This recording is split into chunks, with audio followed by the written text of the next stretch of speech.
Our guest today is Jordan. Hi. You are the managing editor of Binghamton Review. Yep. So can you please tell us more about the newspaper? Sure. So Binghamton Review was founded in 1987. We're a secondary source of information on campus, so we try to be different from what Pipe Dream covers. We're partially funded from an national organization called the Intercollegiate Studies Institute. So they give us some money. They just support a lot of papers on campus similar to ours that sort of spread a differing opinion on campuses. So when you mean different opinions, do you mean more left-leaning, right-leaning? So yeah, a lot of our stuff is more conservative-leaning, just because a lot of college campuses tend to be more liberal biased, just by the nature of how college usually is. So one of the things that the Intercollegiate Studies Institute and Binghamton Review does is we try to give a different type of viewpoint to the students on campuses, just because that might not be something that they hear every day. So we want to sort of almost provide a support network, sort of to tell those kids that are conservative that you're not alone, people still feel this way, and if they want to also express their feelings and opinions, they also have an outlet for that. Okay.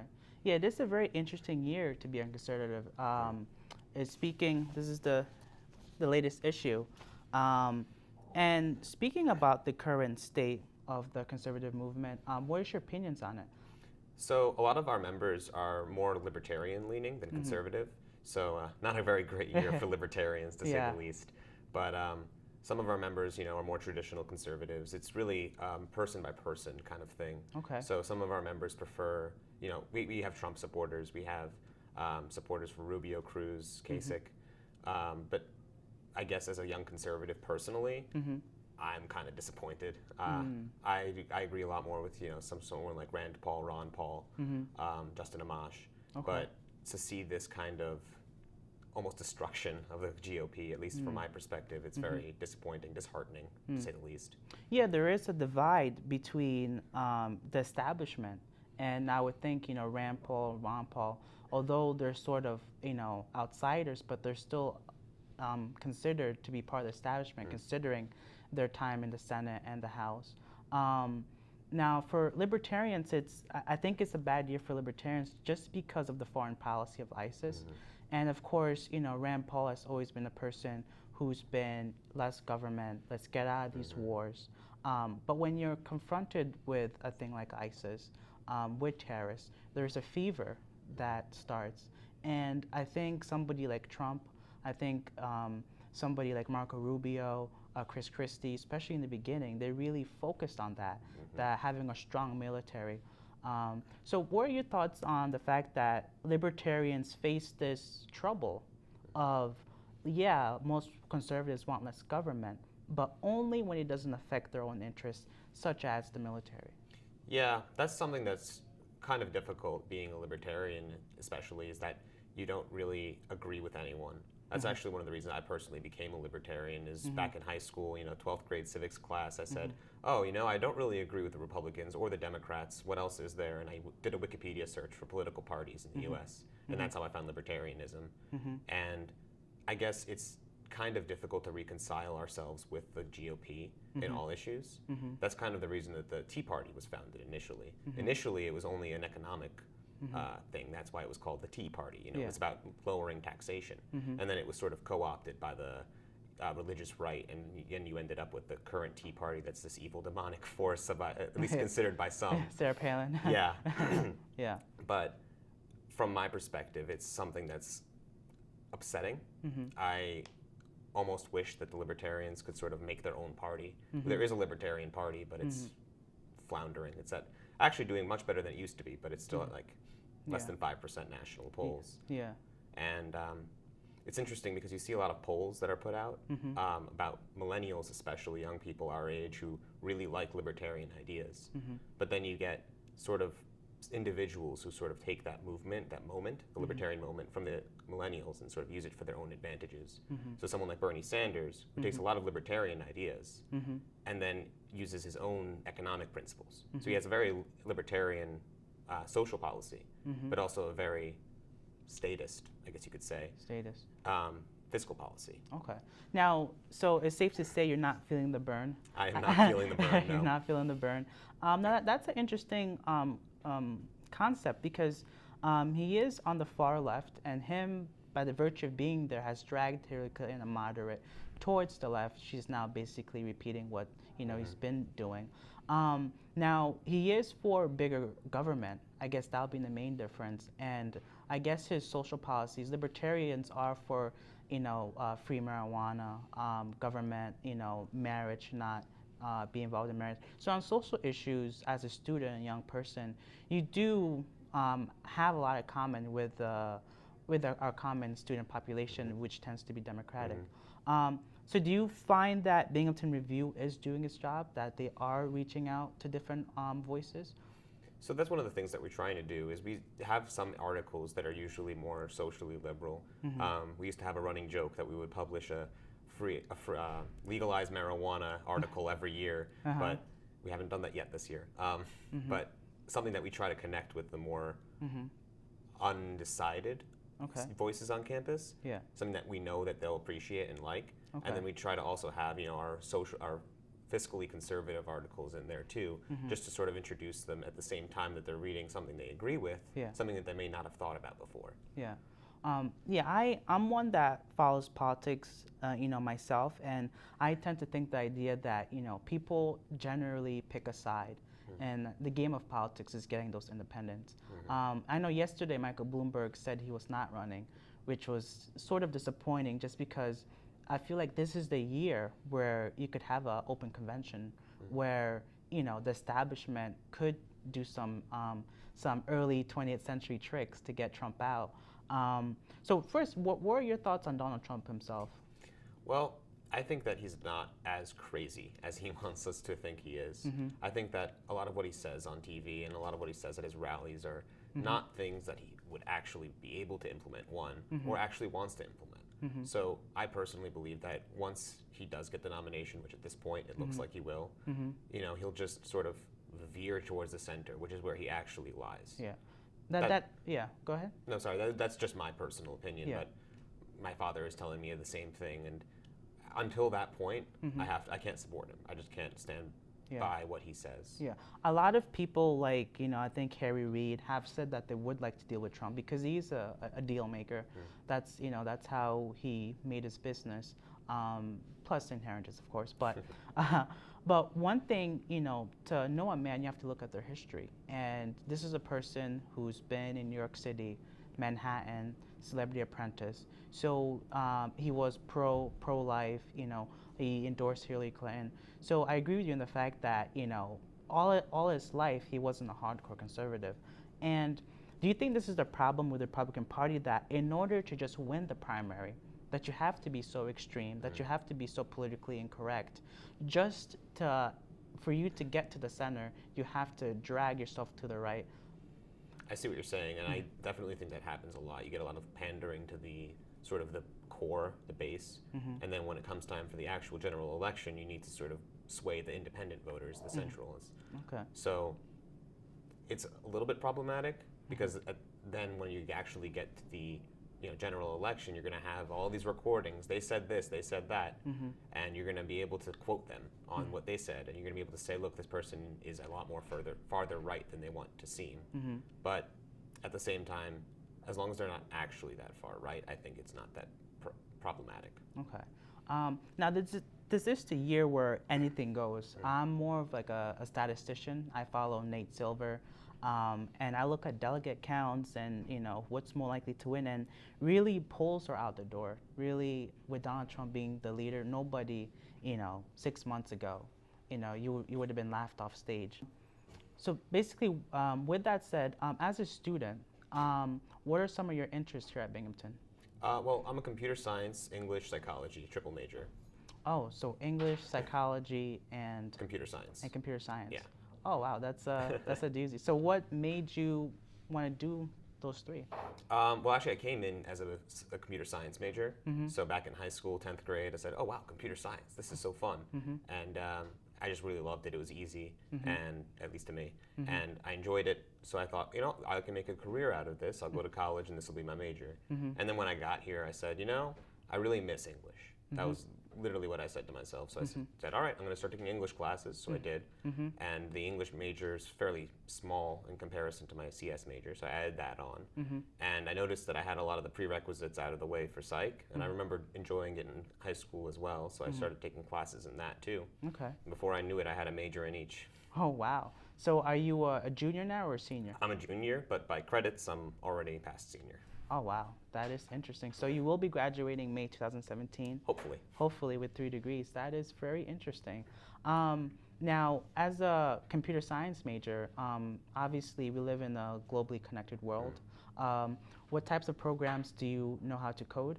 So I know a couple of programming languages, you know, Java, C, C++, the normal ones. I also know a little bit of Python. I also know some web languages, so you know, HTML, CSS, PHP.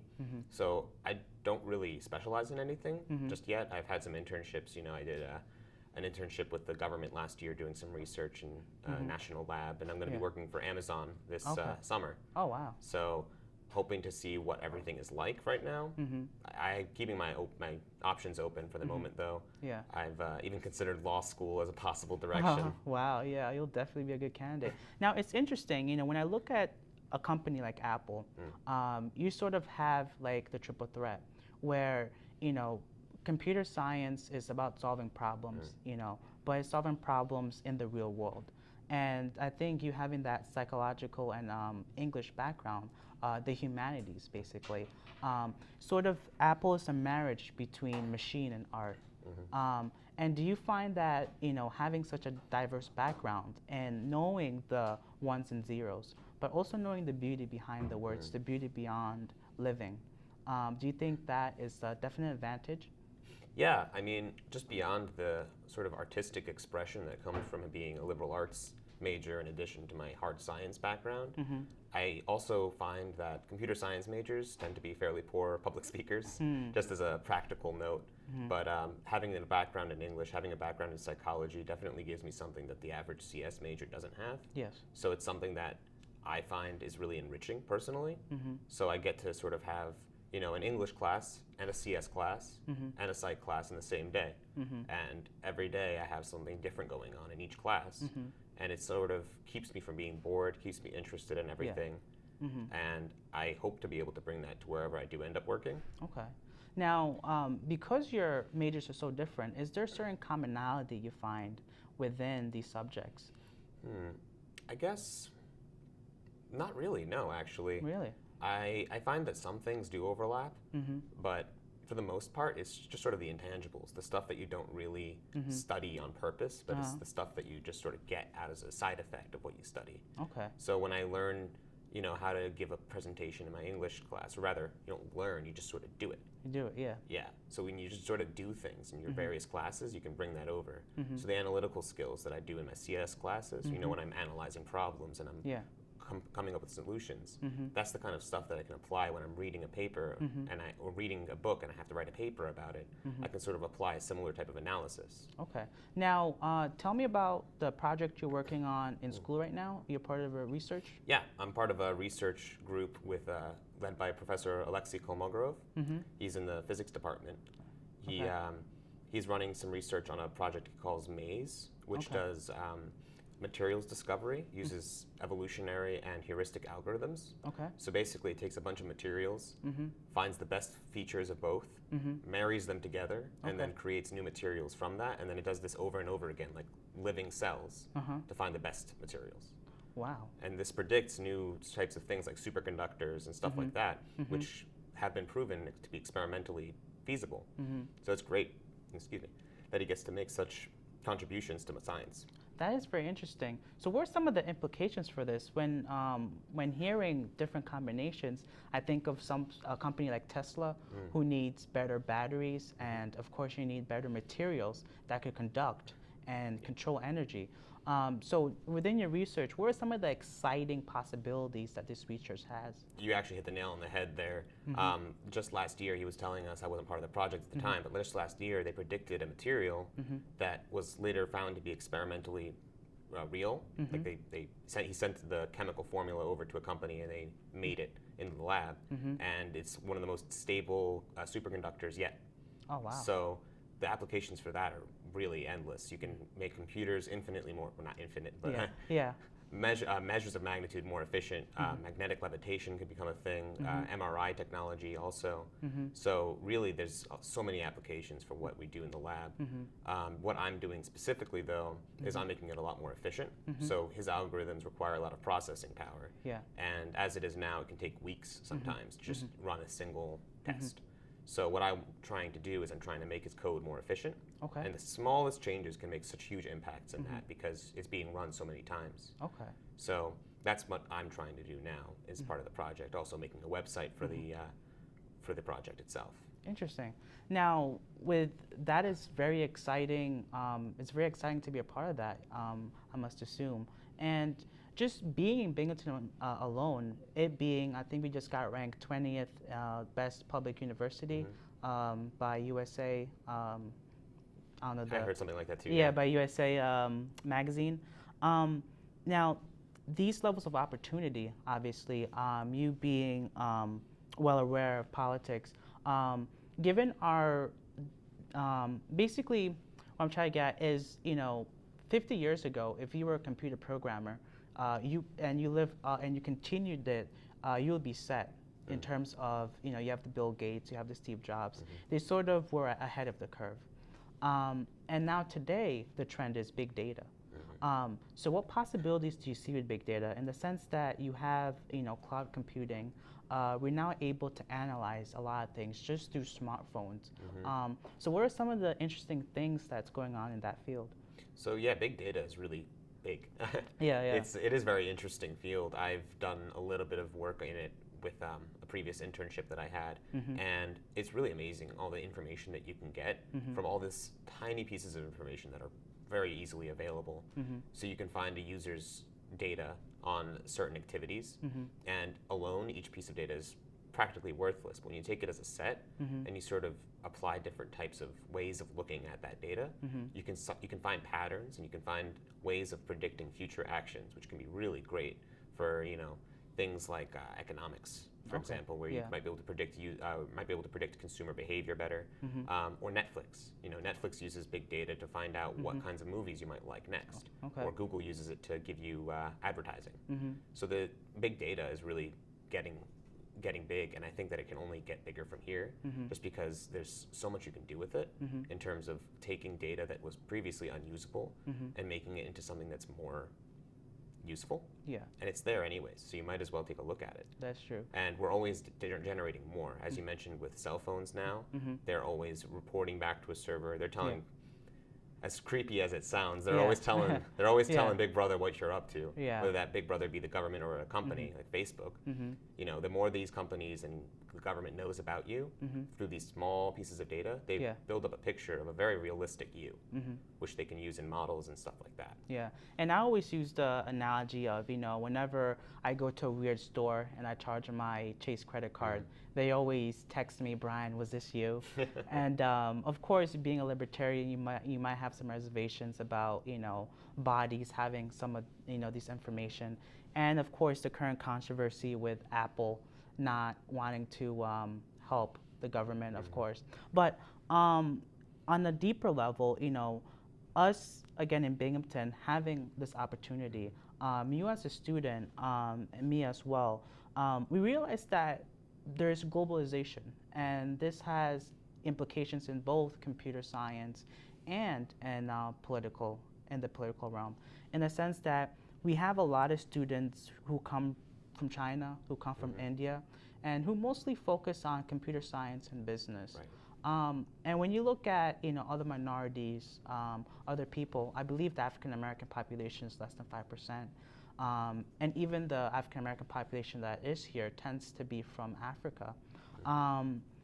Do you think that Binghamton, more could be said in order to diversify, in order to really reach out to different types of groups? whether it's through Binghamton Review or through policies, that it's more inclusive, that does try to tackle a lot of these problems. Because at the core of it is education.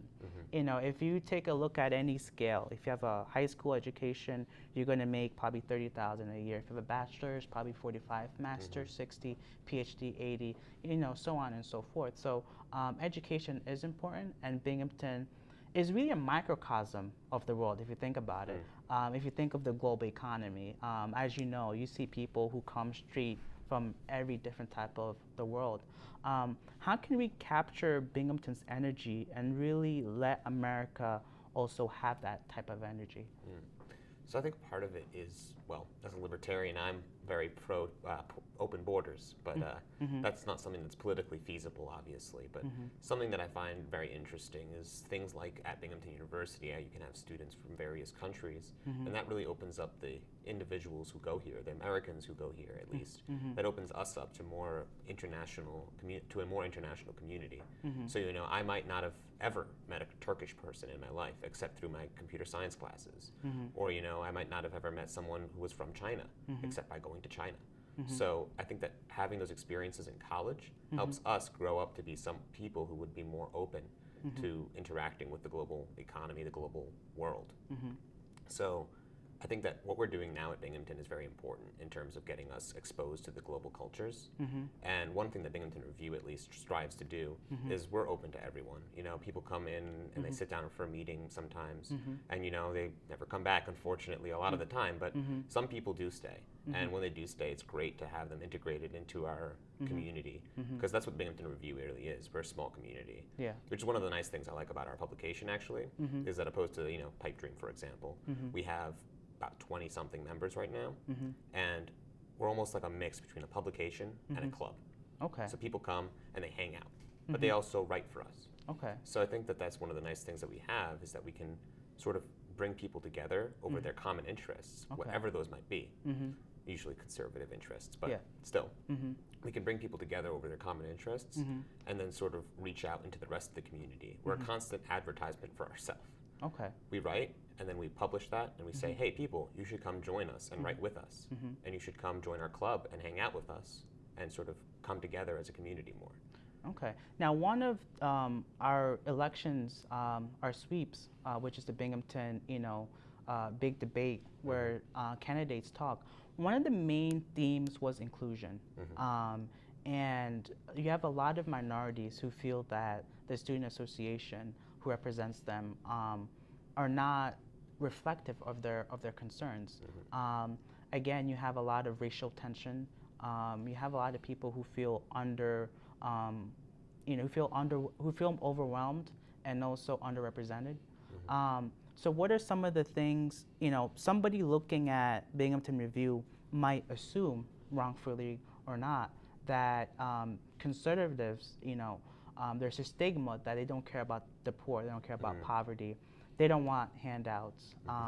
So how do you really break away from that stigma? Or what are some of your opinions on how you can include these people who, for example, African Americans tend to be more democratic. Colleges in general tend to be more democratic. So how can you let them know that, you know what, there is perhaps a different perspective that you didn't look at, and despite Donald Trump, despite the you know, outrageous, you know, politically incorrect things people say, that Binghamton Review does have something worthwhile? So I find that it's really important, at least, for us to do exactly what you're saying. And that's something that we struggled with for a little while. So our last year, actually, we were a very small club. We had, I think, 10 members at the time. And I think a part of the problem was that our previous editor-in-chief was a little bit less aware, perhaps, of other cultures, of other people than he should have been. Not to throw him under the bus or anything, but I think that it's something that we've improved this year. We've expanded our staff, you know, doubled. We've gotten more girls in the club now than we had before, females. That's all right. But so that's something that we're working on constantly, and I think that we're trying to reach out to more people. You know, every issue we have an advertisement for ourselves that says, somebody please join. It says, we're open to everyone. If you want to, if you believe something similar to what we do, then you should come. And part of the problem is that some people just don't pick us up. I've been on campus before distributing in person, so I'll go out with a stack of issues and I'll hand them out to people, and people say, "Oh, Binghamton Review, no thanks." And when I get that, I think to myself, you are part of the problem. If you're not even going to hear our opinions, then how can you hope to have an intelligent discussion with us? Okay. So it's important that we get more people of color, people of other backgrounds, but it's not something that we can do unless the community is also receptive to us. That is very true. And I guess one of the ways to do that, as you said, is, probably face-to-face interactions and sort of, destigmatizing a lot of the misconceptions. And I guess one of the ways you could do that is, outreach programs. Binghamton itself, is a place where the university is sort of like the heart, pumping in energy. There's been a lot of crime recently in Binghamton, a lot of poverty, a lot of heroin epidemics. So within the framework of, let's say, the editorial board, what are some of the ways or some of the suggestions you think that you can not only fix the local problems in Binghamton, but also by means of fixing it, also tell other students that you care about them? So I guess one of the things we're trying to do with that is cover more local issues.